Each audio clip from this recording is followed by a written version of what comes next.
Hey guys, welcome back to the channel, and this is how to get karma on Reddit. So guys, in this video, I will be discussing multiple ways in order for you to do that.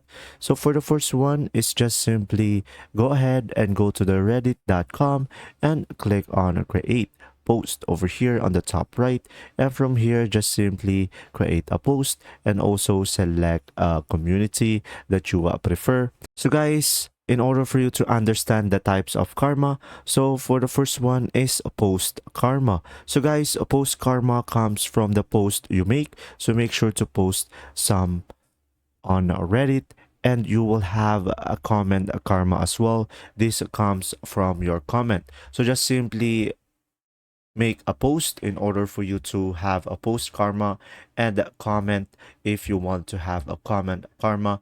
And after that, guys, just simply go ahead and go to your communities and make sure to engage in subreddits over here. So in subreddits, you will have multiple categories, so make sure to engage in subreddit as well.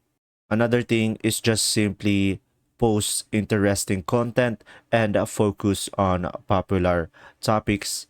And also, guys, post your content in subreddits related to your topic to get more views and karma. And that's simply about it. I hope this video helped you understand more about the app or Reddit. I hope this video helped you understand more about Reddit, and thanks for watching. See ya!